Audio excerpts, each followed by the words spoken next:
हमारी संस्कृति, हमारे संस्कार सदा रहें हमारे साथ। सब्सक्राइब करें तिलक। मित्रों, हमारा सनातन धर्म सूर्य के उस प्रकाश की तरह है जो सर्वव्यापक है, यानी हर जगह उपस्थित है। नमस्कार, मैं शैलेंद्र भारती आज आपके लिए इन्हीं सूर्य देव की बहन मानी जाने वाली देवी की बात आपसे करूंगा। कौन सा ऐसा व्रत, कौन सी ऐसी पूजा है जिससे निसंतान को संतान प्राप्ति हो जाती है। इस व्रत की महिमा ऐसी है कि इसे स्वयं श्री राम और सीता मैया ने भी किया था। ऐसा व्रत जिसे सूर्य पुत्र कर्ण ने भी किया। और तो और, इस व्रत को करके पांडवों को अपना खोया हुआ राजपाट भी वापस मिल गया था। यह महान व्रत है छठ मैया का या षष्ठी मैया का। छठ पूजा के इस पर्व को महान व्रत माना जाता है।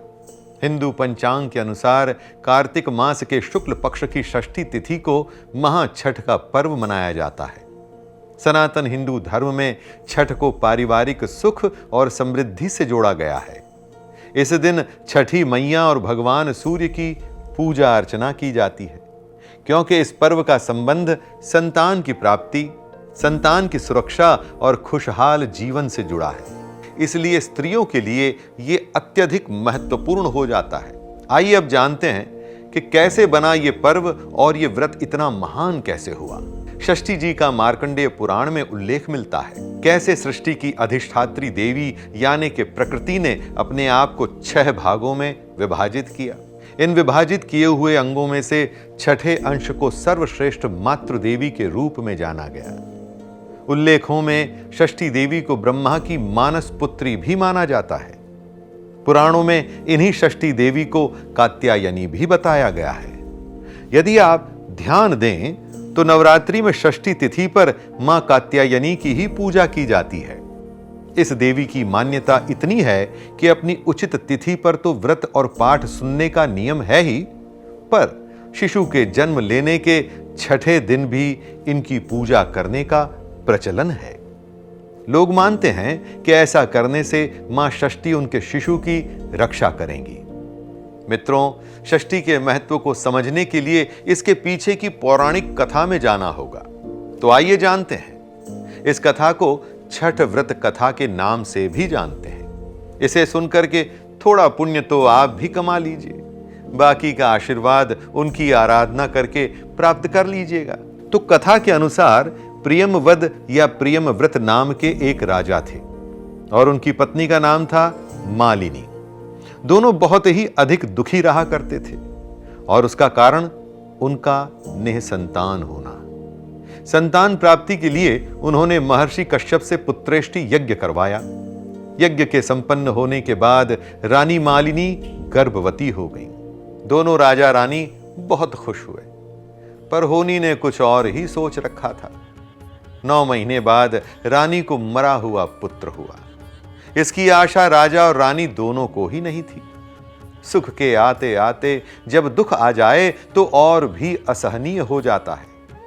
राजा दुख को झेल नहीं पा रहा था और उसके मन में आत्महत्या की बात आने लगी। एक दिन उस राजा ने मन बना लिया और जैसे ही वो आत्महत्या करने जा रहा था तो उसके सामने एक देवी खड़ी हुई थी। देवी बोली कि वो षष्ठी देवी हैं और वो लोगों को पुत्र का सौभाग्य देती हैं। जो सच्चे मन से उनकी पूजा करता है वे उसके मन की सारी बातों को पूरा करती हैं। षष्ठी देवी बोली कि यदि राजा तुम भी सच्चे मन से मेरी पूजा करो तो मैं तुम्हें भी पुत्र का सौभाग्य दूंगी।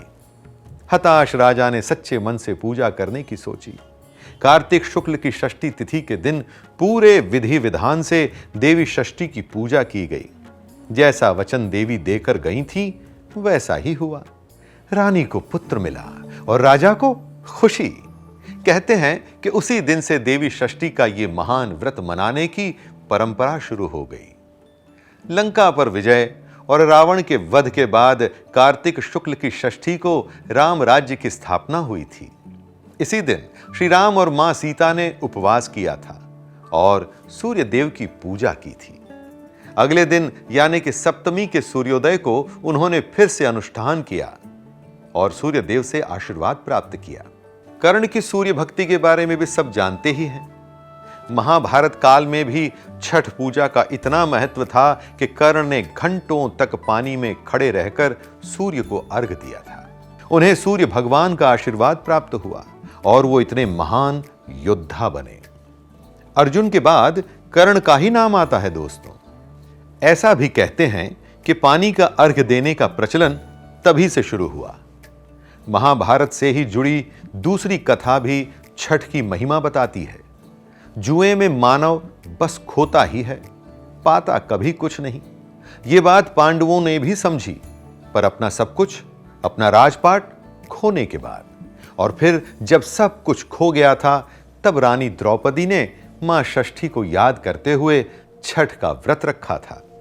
द्रौपदी की पूजा सफल हुई और पांडवों को उनका राजपाट वापस मिल गया। ऐसा कहा जाता है कि सूर्य देव और छठी मैया में भाई बहन का संबंध है। इसीलिए छठी मैया के व्रत की कथा और सूर्य देव को अर्घ्य चढ़ाने को पवित्र और फल देने वाला माना गया है। रामायण और महाभारत दो ऐसी ऐतिहासिक घटनाएं हैं जिनसे हिंदू आज तक प्रेरणा लेते आए हैं और इसी कारण उन परंपराओं को हमने अपने त्योहारों, अपने विधि विधान और अपने जीवन में जीवित रखा है। जिन व्रतों से स्वयं महापुरुषों तक ने लाभ उठाया, क्या उनसे हमें लाभ नहीं होगा? बिल्कुल होगा।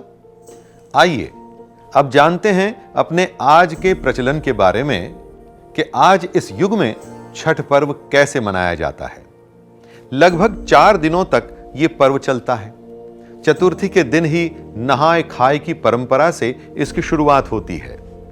नहाय खाए की परंपरा का मतलब है कि चतुर्थी के दिन ही पूरे घर की साफ सफाई की जाती है और फिर स्नान करने के बाद व्रत का संकल्प लिया जाता है। व्रत रखने वाले महिला या पुरुष चना दाल, कद्दू की सब्जी और चावल का प्रसाद ग्रहण करते हैं। भोजन या प्रसाद सात्विक होता है, जिसमें प्याज या लहसुन जैसी चीजें नहीं डाली जाती। यह तो हो गई तन की बात। मन के लिए नकारात्मक भावनाएं जैसे लोभ, मोह, क्रोध आदि से अपने को दूर रखा जाता है। महिलाएं माथे पर सिंदूर लगाती हैं।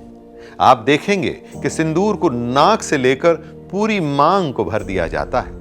ऐसी ही परंपरा है। अगला दिन यानी कि कार्तिक पंचमी होता है खरना का दिन। खरना का अर्थ होता है शुद्धिकरण।